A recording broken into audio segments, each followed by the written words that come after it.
오늘 우리에게 주시는 하나님의 말씀은 시편 21편 1절에서 13절까지의 말씀입니다. 여호와여, 왕이 주의 힘으로 말미암아 기뻐하며 주의 구원으로 말미암아 크게 즐거워하리이다.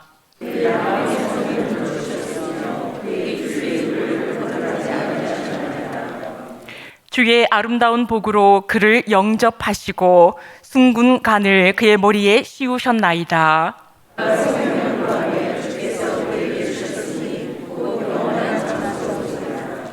주의 구원이 그의 영광을 크게 하시고 존귀와 위엄을 그에게 입히시나이다.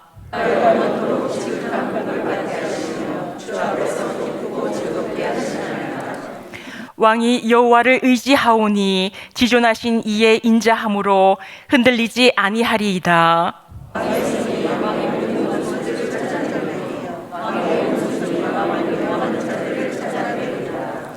왕이 노하실 때에 그들을 풀무불 같게 할 것이라. 여호와께서 진노하사 그들을 삼키시리니 불이 그들을 소멸하리로다.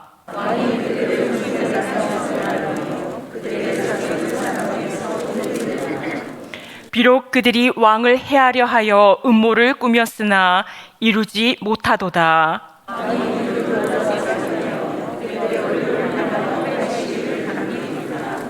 함께 봉독하겠습니다. 여호와여, 주의 능력으로 높임을 받으소서.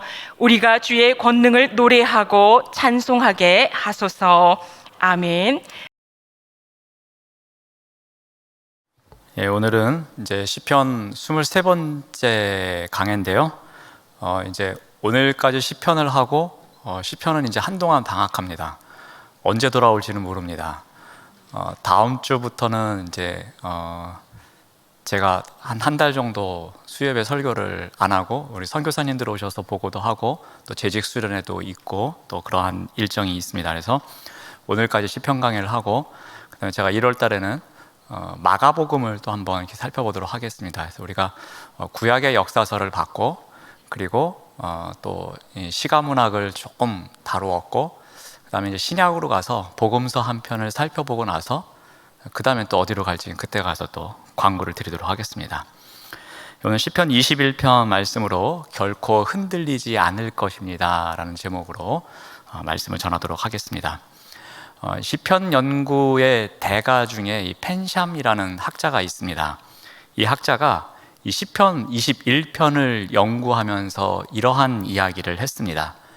시편 21편이 시편 중에 가장 인기가 없는 시편이라고 말합니다. 왜냐하면 그가 연구를 시작할 때에 그때로부터 지난 14년 동안을 추적해 봤더니 이 시편 21편에 관한 연구 논문이 딱 한 편이 있더랍니다. 이런 기록이 없었다고 합니다. 그 정도로 이 시편 21편이 이 학자들에게 외면받는 별로 인기가 없는 시편입니다. 이 시편 21편은 시편 20편과 밀접한 관계가 있습니다. 그래서 어떤 학자들은 원래는 하나의 시편이었는데 둘로 나눈 것이다, 그렇게 말하는 학자들도 있습니다. 왜 이 두 시편이 밀접한 관련이 있는가 하면은 이 20편은 전쟁에 참여하는 왕을 위한 기도입니다. 근데 21편은 전쟁에서 승리하고 돌아오는 왕을 위하여 백성들이 함께 감사의 기도를 드리는 시편입니다. 그러니까 하나는 전쟁에 나가기 전에 드리는 시편, 하나는 전쟁에서 돌아올 때에 드리는 시편으로 이렇게 짝을 이루며 관련이 있는 시편입니다. 자, 이렇게 21편은 어떻게 시작되는가 하면은 우리 1절 말씀을 봅니다. 여호와여, 왕이 주의 힘으로 말미암아 기뻐하며 주의 구원으로 말미암아 크게 즐거워하리이다. 1편에 이제 1절에서 왕이 기뻐하는 이유를 소개하고 있습니다. 다윗이 전쟁에서 크게 승리를 거둬서 기뻐한다고 시편 기자가 말하지를 않습니다. 또한 전리품을 많이 확보했기 때문에 기뻐하는 것도 아니라고 합니다. 이 다윗 왕이 기뻐하는 이유는 주의 힘으로 말미암아, 즉 주의 힘을 경험했기 때문입니다. 또 주의 구원으로 말미암아, 주의 구원을 경험했기 때문입니다. 이것을 평행하게 기록하고 있는데요. 그 말은 주의 힘이 곧 구원이라는 것을 의미하고 있습니다. 그러니까 힘과 구원, 그 힘으로 구원받았음을 묘사하고 있습니다. 이와 같은 표현들은 성경에서 여러 곳에 나옵니다. 그 대표 중에 하나가 이 출애굽기 15장입니다. 이 출애굽기 15장은 홍해를 건넌 이후에 모세와 이스라엘 백성들이 하나님을 찬양하는 장면이 나옵니다. 그 중에 2절 말씀을 보면은 여호와는 나의 힘이요 노래시며 나의 구원이시로다. 그는 나의 하나님이시니 내가 그를 찬송할 것이요 내 아버지의 하나님이시니 내가 그를 높이리로다. 여호와는 나의 힘이시고 나의 구원이시라고 해서 힘과 구원이 같이 열거되고 있습니다.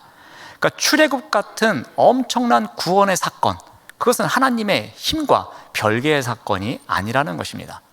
지금 다윗 왕이 전쟁에서 승리하고 돌아와서 기뻐하며 감사하고 있는데, 그 이유가 전쟁에서 꼭 승리해서만, 전리품을 많이 얻어서만이 아니라 그 하나님의 힘과 구원을 경험했기에 그것을 찬양하고 있다는 것입니다. 즉 왕이 전쟁터로 가서 승리를 거뒀던 것은 이스라엘의 군사력이 막강했던 것도 아니고, 왕이 전략을 잘 세웠기 때문도 아니고, 군사들이 용맹했기 때문도 아니었습니다. 그것은 하나님께서 베푸셨던 그 은혜, 하나님께서 수렁에서 건져주신 그 은혜, 그 하나님의 힘이 함께 했기에 감사하다고 고백하고 있습니다. 자, 그러면서 다시 한번 부연 설명을 하는데요. 2절 말씀을 봅니다. 그의 마음의 소원을 들어주셨으며 그의 입술의 요구를 거절하지 아니하셨나이다 라고 말합니다. 자, 바로 2절에서도 이 시편이 20편과 연관이 있다는 것을 우리가 알 수 있습니다. 우리 지난주에 시편 20편을 살펴볼 때 5절 말씀에 이러한 내용이 있었습니다. 여호와께서 내 모든 기도를 이루어 주시기를 원하노라 라는 이 백성들의 기도가 있었습니다. 이 백성들이 전쟁에 나가는 왕을 위해서 기도했습니다. 하나님께서 내 기도를 들어주시기를 우리는 다 원하고 있어, 그렇게 기도하겠어 라면서 그 기도문이 있었습니다. 자, 그런데 오늘 본문 2절을 보니까 어떠한 일이 생겼습니까? 그의 마음의 소원을 하나님께서 다 들어주신 거예요. 그리고 그의 입술의 요구도 거절하지 않으셨다고 기록하고 있습니다. 하나님께서 다윗의 기도를 들어주셨음을 다시 한번 소개하고 있습니다. 자, 이스라엘 백성들은 다윗의 기도가 응답이 되고 그렇게 승리하여서 돌아온 이유를 계속해서 설명을 합니다. 그런데 가장 중요한 단어인 무엇을 이야기하냐면 3절 말씀을 보시면은 주의 아름다운 복으로 그를 영접하시고 라고 합니다. 주님께서 아름다운 복으로 이 다윗 왕에게 함께 해 주셔서 그가 승리할 수 있었음을 이야기합니다. 이 아름다운이라는 것은 좋은으로 바꿀 수도 있습니다. 그러니까 아름다운 복, 선한 복, 좋은 복을 이 다윗 왕에게 허락해 주셨다는 것입니다. 자, 그렇다면 그 다음부터 이야기하는 이 아름다운 복이란 무엇일까? 이 좋은 복이란 무엇일까? 소개하고 있습니다. 자, 첫 번째는 무엇이냐면은 3절 말씀을 봅니다. 순금관을 그의 머리에 씌워 주셨다고 합니다. 이 순금관은 이 왕의 위엄을 상징합니다. 일반적으로 왕이 등극할 때 쓰는 관이기도 합니다. 자, 그런데 중요한 것은 여기서 보면은 왕이 스스로 왕관을 쓰는 것이 아닙니다. 자, 누가 왕관을 씌워 줬습니까? 그 주체가 하나님이십니다. 그러니까 하나님께서 아름다운 복을 다윗 왕에게 주셨는데 그 첫 번째 복이 순금관을 씌워 주셨다는 겁니다. 그 관, 즉 왕의 위엄이 담겨져 있는 관을 씌워 주셨다는 겁니다. 이것은 그의 왕됨이 더욱 견고함을 상징하고 있는 것입니다. 승리와 영광의 삶을 하나님께서 그에게 허락해 주셔서 이 다윗 왕이 승리를 얻고서 돌아올 수 있었다는 겁니다.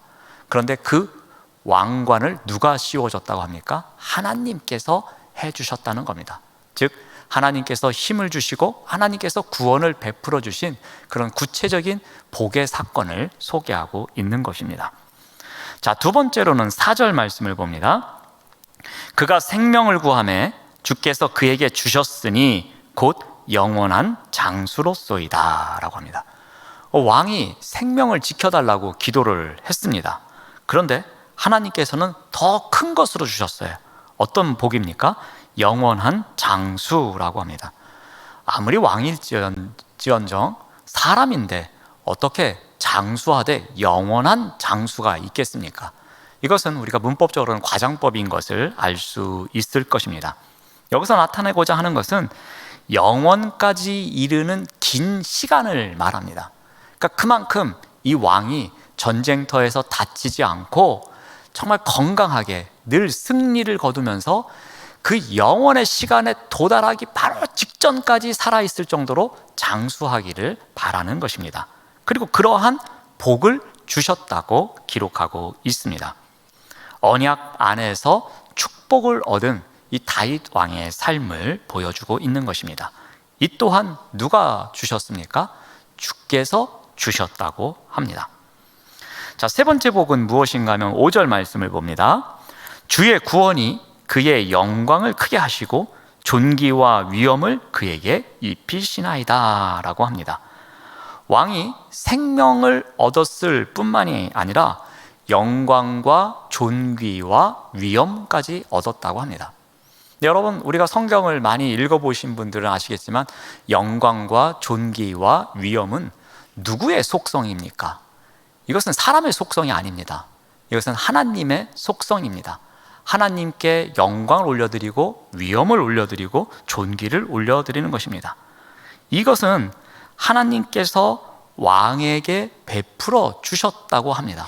그래서 이것을 구원의 열매라고 표현하는 학자들도 있습니다.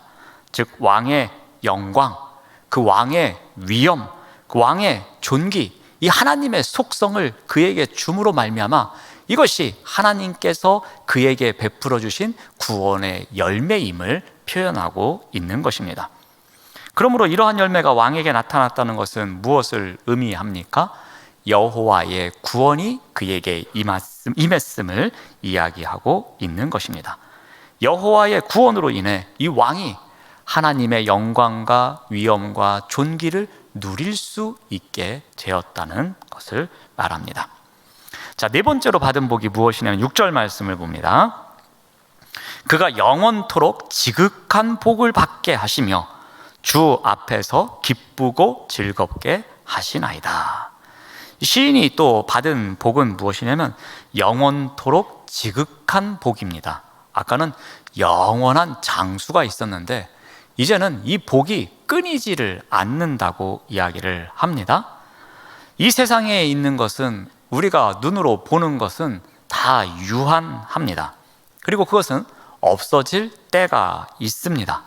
하지만 하나님은 영원하신 분이시기에 하나님께서 주시는 이 지극한 복, 영원토록 지극한 복은 영원하다고 이야기를 합니다. 이 약속은 다윗에게 신비하게 이루어짐을 이야기해주고 있습니다. 자, 그래서 어떻게 되었느냐 하면은 7절입니다. 이 네 가지 복을 받은 다윗 왕은 과연 어떻게 되었느냐라고 하는데 7절 말씀을 봅니다. 왕이 여호와를 의지합니다. 그랬더니 지존하신 이에 즉 하나님의 인자하심이 있었습니다. 그래서 왕이 흔들리지 아니하였다 이렇게 기록하고 있습니다. 다윗의 삶과 신앙이 우리가 우러러 볼 수 있는 것이 무엇이냐면 다윗은 양을 치던 목동 시절에도 하나님을 신뢰했습니다. 그 목동 시절에도 하나님을 의지하며 소위 그 시절에도 여러 편의 시편을 지으며 하나님을 찬양했습니다. 또 사울에게 쫓겨다닐 때도 어떠했습니까? 압살롬에게 쫓겨다닐 때도 어떠했습니까? 그때도 그 쫓기는 와중에 자신의 신앙을 고백하며 하나님 살려주십시오 하면서 하나님만이 나의 구원자이십니다, 하나님만이 나의 반석이십니다 하면서 온전히 하나님만을 의지하는 시편으로 찬양을 했었습니다. 또 왕이 된 다윗은 어떠했습니까? 이제는 왕이 돼서 내가 배불리 먹을 수 있고 등도 따뜻하니까 하나님 모른 척하면서 살아야지, 그렇게 하지 않았습니다. 그때도 다윗은 하나님을 온전히 신뢰하며 살아갔습니다. 이 다윗 시대의 왕들은 거의 신에 버금가는 사람들이었습니다. 그러므로 자신이 마치 신적인 존재처럼 살아가는 왕들이었습니다. 그러므로 다윗 또한 이 여호와를 의지하지 않아도 자신이 거느리고 있는 것, 자신이 소유하고 있는 것만으로도 충분히 잘 살 수 있었습니다. 그럼에도 불구하고 다윗은 변함없이 목동이던 시절이나 사울이나 압살롬에게 쫓기던 시절이나 왕이 되어서 태평성대를 누리던 시절이나 그는 똑같이 여호와를 의지하며 섬기며 살았던 것입니다. 자, 이렇게 여호와만을 의지하며 살고 있었던 다윗에게 하나님께서 어떠한 성품으로 함께 하셨다고 합니까? 그의 인자함, 그의 인자하심, 그의 사랑, 그의 선하심으로 다윗에게 함께 하셨습니다. 그래서 다윗의 삶이 어떠했다고 합니까? 흔들리지 아니하였다고, 결코 흔들리지 않는 삶을 살았노라고 고백하고 있습니다. 이것을 통해서 하나님을 의지할 때에 하나님의 인자하심이 함께하고 그 인자하심, 즉 하나님의 힘, 하나님의 긍휼, 하나님의 구원으로 말미암아서 결코 흔들리지 않는 삶을 살아갈 수 있음을 우리가 알 수 있습니다. 다윗은 언제나 여호와를 의지하는 삶을 살았습니다. 언제나 부족함이 없이 채워주시는 목자이신 그 여호와만을 신뢰했습니다. 목동 시절에도, 사울에게 쫓겨다닐 때도, 왕이었을 때도 그렇게 살았습니다. 그래서 주의 힘으로 말미암아, 주의 구원으로 말미암아, 주님의 인자하심으로 말미암아를 늘 경험하면서 살아가는 자였습니다. 하나님께서 그에게 순근관을 씌워주십니다. 그의 생명을 책임져 주십니다. 그에게 영광과 존귀와 찬양을 받을 정도의 구원의 열매를 맺게 하십니다. 영원한 복을 누리게 하십니다. 그러니까 그는 하나님을 의지하는 가운데 결코 흔들리지 않는 삶을 살아갈 수 있었던 것입니다. 바로 여호와를 의지하는 데서부터 이것이 시작되었던 것입니다. 자, 지금까지 살펴봤던 1절부터 7절까지는 이 동사의 시제가 과거 또는 현재형입니다. 그런데 남은 부분인 8절부터 13절까지는 대부분이 미래 시제를 나타내고 있습니다. 그러니까 1절부터 7절까지는 이러한 일이 있어서 제가 결코 흔들리지 않았습니다 라는 과거의 이야기를 하고 있습니다.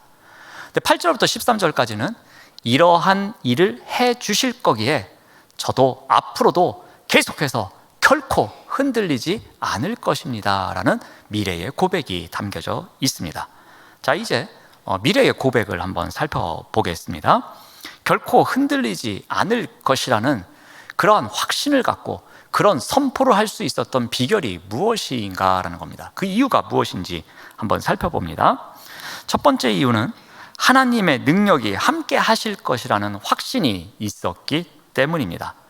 지금까지도 하나님을 의지하며 하나님을 신뢰하며 살아왔으면 앞으로도 이 하나님의 능력이 나와 함께 하실 것이라는 신뢰가 다윗 왕에게는 있었다는 겁니다. 우리 8절 말씀을 봅니다. 왕의 손이 왕의 모든 원수들을 찾아내며 왕의 오른손이 왕을 미워하는 자들을 찾아내리로다. 여기에 나오는 손은 하나님의 능력을 상징합니다. 또 오른손은 뭐라고 말씀을 드렸죠? 이 또한 하나님의 능력, 하나님의 권능의 힘을 말한다고 말씀을 드렸습니다. 이사야서 41장 10절을 지난번 한번 보여드리겠는데 다시 한번 보시면은 두려워하지 말라, 내가 너와 함께함이라. 놀라지 말라, 나는 내 하나님이 됨이라.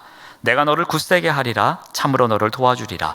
참으로 나의 오른손으로 너를 붙들리라 할 때에 이 오른손, 이것이 바로 하나님의 능력, 하나님의 권능, 하나님의 힘을 상징한다고 말씀드렸습니다. 그러므로 이 오른손으로 붙들어 준다는 것은 하나님의 전 능력으로 함께 하신다는 것을 의미하고 있습니다. 하나님의 능력으로 무슨 일을 해주신다고 합니까? 하나님의 손이 왕의 모든 원수들을 찾아낸다고 합니다. 그리고 하나님의 오른손이 왕을 미워하는 자들을 찾아낸다고 하십니다. 그러니까 앞으로도, 지금까지도 그렇게 하셨듯이 앞으로도 하나님의 능력이 나와 함께 하실 것이기에 결코 흔들리지 않을 것입니다 라고 선포하고 있는 것입니다. 두 번째로 9절 말씀을 봅니다. 왕이 노하실 때에 그들을 풀무불 같게 할 것이라. 여호와께서 진노하사 그들을 삼키시리니 불이 그들을 소멸하리로다. 자, 왕의 원수들을 어떻게 해준다고 합니까? 풀무불처럼 타오르게 할 것이라고 합니다. 여러분, 풀무는 화로를 이야기합니다. 또 빵 굽는 화덕을 이야기합니다. 그러니까 이 불과 같이 한다라는 말이 조금 우리가 이해하기 쉽지 않은데 세번역 성경을 보면 우리가 좀 더 명확하게 알 수 있습니다. 우리 9절 말씀을 다시 보시면은 임금님께서 나타나실 때에 원수들을 불 구덩이 속에 던지실 것입니다. 하나님께서 이렇게 해주신다는 겁니다. 또 주님께서도 진노하셔서 그들을 불태우시고 불이 그들을 삼키게 하실 것입니다 라고 합니다. 그러니까 여호와의 분노가 이 대적자들을 소멸시키실 것을 이야기하고 있습니다. 여호와의 진노 자체가 불이 되어서 삼켜버리고 왕의 분노는 곧 여호와의 분노와 동일시되어서 왕을 분노케 하는 자를 여호와께서 분노하신다는 의미로 설명하고 있습니다. 자, 이러할 것이기에 나의 대적자들을 지금까지도 그렇게 해주셨지만 앞으로도 소멸시켜 주실 것이기에 나는 결코 흔들리지 않을 것입니다 라고 선포합니다. 또 세 번째 이유를 봅니다. 10절 말씀입니다. 왕이 그들의 후손을 땅에서 멸하며 그들의 자손을 사람 중에서 끊으리로다. 자, 이제 이 대적자의 범위를 1세대까지만 제한하지 않습니다. 2세대, 3세대까지도 갑니다. 그 대적자들의 후손까지도 하나님께서 소멸시켜 주신다고 그들을 사람 중에 끊으실 것이라고 이야기를 하십니다. 그러기에 나는 결코 흔들리지 않을 것이라고 고백합니다. 자, 네 번째 이유는 11절에 나옵니다. 보시면은 비록 그들이 왕을 해하려 하여 음모를 꾸몄으나 이루지 못하도다. 지금까지 다윗 왕이 얼마나 많은 음모에 흔들렸겠습니까? 그런데 음모가 있을 때마다 하나님께서 그 음모가 이루어지지 못하도록 이끌어 주셨습니다. 지금까지도 그렇게 해주셨듯이 앞으로도 어떠한 음모가 있더라도 그 음모에 내가 넘어가지 않도록 하나님께서 그 음모를 무산시켜 주시겠다는 겁니다. 그러하기에 나는 결코 흔들리지 않을 것이라고 선포하고 있습니다. 다섯 번째 이유는 12절에 나옵니다. 대적자에게 이 철저한 패배를 안기는 하나님의 모습입니다. 자, 12절 말씀을 보시면 왕이 그들로 돌아서게 하며 그들의 얼굴을 향하여 활시위를 당기리로다. 이걸 문자 그대로 이렇게 읽어보면 무슨 의미인지 조금 이해하기가 쉽지는 않습니다. 한번 설명을 드리면은 여러분 사극이나 영화를 한번 이런 비슷한 장면을 보셨을 겁니다. 철저하게 패배해서 도망가는 적군이 있습니다. 근데 그 중에 평상시에 나를 배반했든지 아니면 특별하게 괴롭혔던 자를 이제 주인공이 막 따라갑니다. 그러다 보면 이 도망가던 자가 어디에 걸려서 넘어집니다. 그럼 주인공이 아주 가까운 거리까지 따라옵니다. 그러면 그 상대방의 얼굴을 향해서 활을 겨눕니다. 몇 미터 안 되는데 그 얼굴에 대고서 활을 겨눕니다. 그러면 그 넘어져 있는 쫓기던 사람이 얼굴이 새파래지면서 막 겁을 냅니다. 그러면 활을 겨누던 자가 활을 쏘지 않고 그 활을 거둡니다. 그러면 이 쓰러져 있던 자가 또 갑자기 걸음아 날 살려라 하면서 도망갑니다. 잔뜩 겁먹어서 도망가는 자, 그게 바로 이 역에 나오는 이 그들로 돌아서게 하면서 그 얼굴을 향하여 활시위를 당기는 것과 같은 것입니다. 철저하게 패배당하고 모욕당하고 다시는 이러한 일을 하지 않겠다라는 마음을 먹고 가도록 만든다는 것입니다. 겁에 질려서 등을 보이며 도망치던 원수들이 이 치명타를 입고 가는 것을 이야기합니다. 하나님께서 지금까지도 이렇게 하셨듯이 앞으로도 이렇게 해주실 것을 신뢰하기에 다윗은 결코 흔들리지 않을 것이라고 고백하고 있습니다. 하나님의 능력이 함께합니다. 그 능력이 대적자들을 소멸시켜 주십니다. 그런데 그 대적자들이 1세대만이 아닌 2세대, 3세대까지 그 후손들까지도 멸하십니다. 그리고 어떠한 음모도 자신을 흔들지 못하게 해주십니다. 대적자는 철저하게 패배를 입도록 해주십니다. 그러므로 다윗은 앞으로도 흔들리지 않을 것이라고 강한 믿음으로 선포하고 있는 것입니다. 자, 그러면서 마지막으로 이제 어떻게 고백을 합니까? 13절 말씀을 보니까 여호와여 주의 능력으로 높임을 받으소서 우리가 주의 권능을 노래하고 찬송하게 하소서라고 합니다. 마지막은 좀 아름답게 마무리가 됩니다. 하나님의 능력을 경험한 다윗은 어떻게 합니까? 그리고 백성들은 어떻게 합니까? 주님의 능력과 주님의 권능을 찬송하며 살아가겠노라고 말합니다. 다윗이 전쟁터에서 승리를 했고 그 승리가 자신이 잘나서 했던 승리가 아닌 것을 알고 있었습니다. 오직 하나님의 구원을 힘입어서 오직 하나님의 힘으로 이러한 일이 생겼음을 알고 있었습니다. 그래서 여호와의 권능, 여호와의 능력을 높이겠다고 합니다. 그리고 그 여호와를 찬송하며 살아가겠노라고 고백하고 있습니다. 다윗은 목동 시절이든 그리고 사울왕에게 쫓기던 시절이든 그리고 왕이 되었던 시절이든 그는 교만하지 않고 영원히 왕이신 하나님만을 높이며 살아가겠노라고 그 하나님만을 찬양하며 살아가겠노라고 고백하고 있습니다. 앞으로도 어떠한 일에도 흔들리지 않으며 그 하나님만을 찬양하며 살아갈 것을 고백하고 있는 시편이 바로 오늘 본문입니다.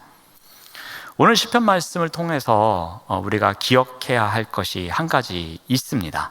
그것은 바로 하나님의 사랑을 의지하며 살아갈 때에 결코 흔들리지 않는 삶을 살아간다는 것입니다.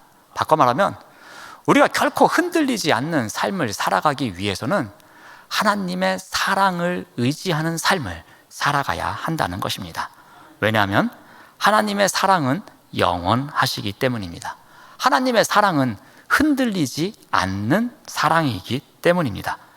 내가 처한 환경과 상황은 언제든지 흔들릴 수 있고 언제든지 달라질 수 있습니다. 하지만 나를 향한 하나님의 사랑은 절대로 흔들리지 않는 것이며 변함이 없는 것입니다.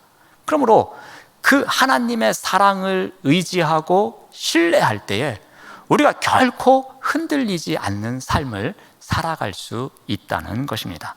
바로 오늘 본문은 이 믿음을 가르쳐 주는 것입니다. 다윗의 이야기를 통해서 다윗이 그 어떠한 시절에 어떠한 환경 가운데 살았을지라도 그가 의지했던 건 그 시대에 그 시간에 주어진 상황이 아니라 언제나 변함없으신 하나님의 사랑을 의지하며 살았다는 것입니다. 그래서 1절부터 7절까지 나오는 과거와 현재의 사건에서도 결코 흔들리지 않았으며 미래의 사건에서도 흔들리지 않을 것을 그는 선포하고 있었던 것입니다. 그런데 그 중심에는 무엇이 있었느냐? 하나님의 사랑을 의지하는 삶. 그래서 하나님의 인자하심이 함께하는 삶이 있었기에 가능하다고 고백하고 있는 것입니다. 바로 우리에게도 필요한 것이 이러한 믿음이라고 생각을 합니다. 이 믿음이 있어야지만 우리 또한 다윗처럼 결코 흔들리지 않을 것입니다 라는 고백을 하면서 살아갈 수 있는 것입니다. 결코 흔들리지 않을 것입니다 라는 선포, 이 믿음의 선포가 날마다 우리 마음속 깊은 곳에서 진정한 믿음의 고백이 되어서 나오고, 그에 따라서 흔들리지 않는 삶을 살아가시는 우리 모두가 되시기를 바랍니다. 기도하겠습니다. 하나님 감사합니다.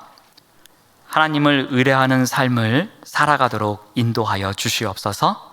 하나님의 선하심과 인자하심에 힘입어 살아가도록 인도하여 주시옵소서. 이 믿음으로 결코 흔들리지 않는 삶을 살아가도록 인도하여 주시옵소서. 예수님의 이름으로 기도드립니다. 아멘.